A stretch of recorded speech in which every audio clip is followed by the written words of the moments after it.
You guys, Cold Stone Vanilla Bean Creamer is the best creamer out there on the market. Like, if you haven't tried that shit,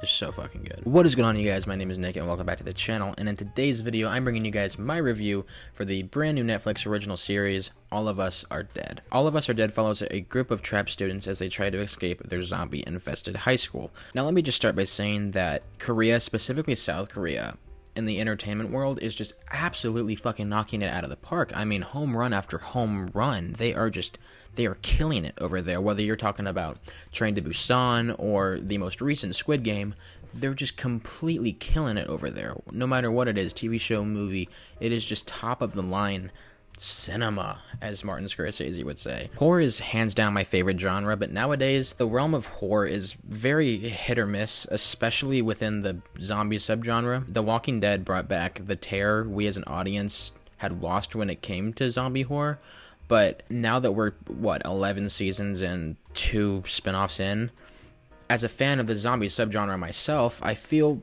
starved for like true blood-pumping zombie horror, and thankfully, thank God, All of Us Are Dead delivers that. Much like Train to Busan and World War Z, the zombies fucking sprint. The zombies in this show are goddamn Olympic athletes, man. These guys run so fast, you'd think they were the Flash. And if they catch you and bite you, you turn within a matter of seconds. And to me, that is the most terrifying way to do a zombie story.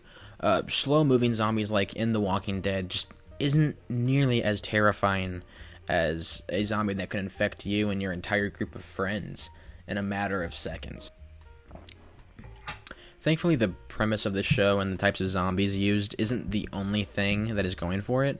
The writers of the show create characters that you almost immediately latch onto, and also like Squid Game, by the time everything starts to go down around them, the zombie apocalypse, you start to pick your favorites. Now, while I do think that the characters are very, very well written, so much so that you care about every character, whether it's the main character or the side characters, there are moments in the script where things just feel completely dull and just, I don't want to say boring, but just dull, and it feels very dragged out. And that brings me to my first complaint about the show, is that it feels way too long than it should be. This show is 12 episodes long, and each episode is about an hour and 6 minutes apiece. I think there's like 2 52-minute episodes in there out of the 12 episode season. So if you tally all that up, that's about 13 plus hours of television. And if you're wanting to binge this in one sitting, that's pretty much your entire day gone if you want to devote your entire day to watching the show. And there was a lot of story to tell, so I understand why they felt they needed the runtime that they got, but I felt like at least 2 of the subplots in this show could have either been shortened or just taken out completely, right? And I get it, there are certain themes and messages that they're trying to convey with those stories, but you could definitely get the themes that they were wanting to achieve in 2 subplots in particular. You can definitely get that same feeling and emotion by moving it over to the main group of characters, as opposed to having a completely other subplot running because you want to get this specific thought or idea across. And that's a very, very specific nitpick, and that's one of the only things that I have an issue with about this show, is that it's just a little bit too long, and that the subplots specifically could have either have been shaved down or just completely given to characters that we actually care about in the show, you know what I mean? And I believe at one point, about halfway into the season, maybe episode 5 or episode 6, there are legitimately 5 to 6 ongoing storylines going on at one point in time. You have your 2 main groups. I don't know why. You have your 2 main groups within the school, and then you have another group outside of the school that's like kind of near it, but like not actually fully in the school. And then you have a military official, and then you have a cop, and then you have these other group of kids that are on top of the roof. So you got I think I just listed 6 or 5 there, right? All going on at the same time. And I don't know, it's very jarring to just be bouncing around those subplots, especially when like the main plot is with the kids that are trapped inside of the school. So when something really dramatic or tension heavy happens with the kids inside the school, and then you cut to some cop trying to get a message to some higher up officials in the military, it's very jarring. It is very jarring. But I will say though, oddly enough, when those jarring moments happen and you're thrown into a completely different storyline, it doesn't feel dull. Not dull. It doesn't feel boring at all. Yes, it drags on a little bit and it does feel a little dull, but it's never putting you to sleep, whether you're on hour 7 or hour 2 of your fucking 12-hour All of Us Are Dead binge.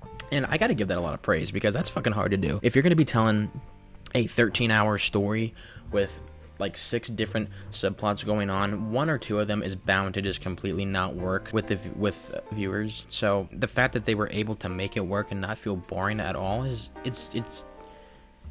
kind of brilliant. You know, I don't know how else to describe it. It's like reading a book, but you know, on screen. And I think that pace that I'm talking about regarding with the subplots and bouncing around between different stories, I think that definitely attributes to the excellent direction of the show. And I wish I could pronounce the name of the director for this show, but I can't, and I'm not even going to try. But man, is the direction in this show, I don't want to say it's like top tier television, but it's definitely, it makes me so much more intrigued to go to this specific person's filmography and just watch everything that they've ever done. It is very, very inspiring, and it is so delicious in the way the show is directed. Now, I know I haven't talked a whole lot about this show in this video, but there's not many thoughts that I have about it. I think it's a very good show. I think everyone watching this video should give the show a shot, but I don't know. I mean, I think it's still in the back of my mind, and I'm still processing it a little bit because I finished it last night. My overall thoughts are that this show is pretty fucking good. Yes, it is very long, and at points it does feel a little redundant and drawn out, but never boring, never putting you to sleep ever. And that's very hard to achieve, especially when one of my major complaints is the runtime of the show. It feels a little too long. But yeah, you guys, I'm gonna give All of Us Are Dead a 3.5 out of 5. You guys, thank you so much for watching this video. Have you seen All of Us Are Dead on Netflix? If you have, please be sure to, or please feel free, not be sure, feel free to leave your comments and your thoughts down below, and let's start a dialogue. Let's start a conversation about this show. I also want to ask you guys, if you have any other recommendations of South Korea cinema, please feel free to leave them in the comment section below as well. I'm trying to dive a little more into international media, and right now, South Korea is my fucking favorite that I've discovered so far. I need to venture into Bollywood. I definitely need to do that, because I have not seen a lot of Bollywood films, but I need to get into that. Anyway, you guys, please be sure to smash the like button and subscribe, and I will see you guys in the next video. Peace.